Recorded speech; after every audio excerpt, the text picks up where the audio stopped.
So this is the main home screen of the default scene. You've got quick access with shortcuts at the bottom to some of the applications. You've got your weather, location information there.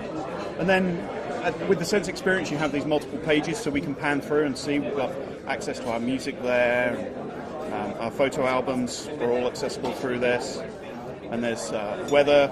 So these live widgets then, like the photo album, you can flick through there? You can't actually flick through in the widget itself, but you can tap on it and it'll go and launch your photo albums and you get access to the application. So it's similar look to the other HTC Sense devices, but this is effectively a feature phone type platform, so the functionality is a little bit less. The Sense Experience, if you think of it as a mindset of how you access your information when you're on the go, we wanted to do the same thing on this device. And then, are those home screens customizable, or are these fixed? Like this is the contact home screen, and that's the photo home screen. The way we work with this, it's not quite as customizable as Sense on an Android device, but you can go in and say,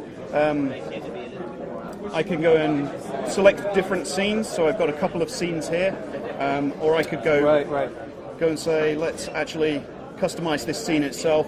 And then there's a number of preset pages that I can select. So it's not quite a widget mentality. There's pages there, but you can choose what you want to be on your scene. So you can switch between your work scene and your social scene if you choose. Right.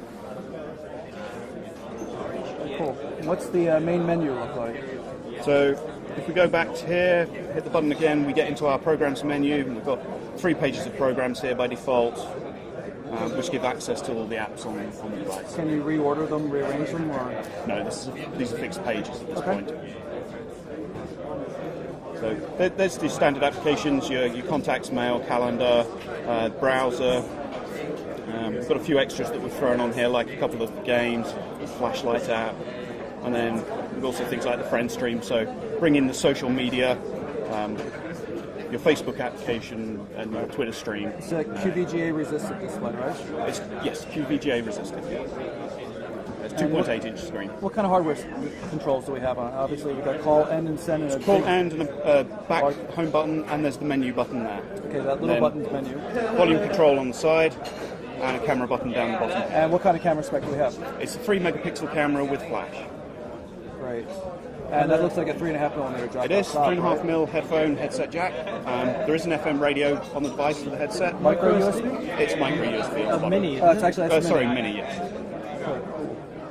And so that's the HTC Smart, and it's been announced for O2 in Europe, and that's in April, correct? Correct. Yes. Right. And we're expecting to see it on AT&T.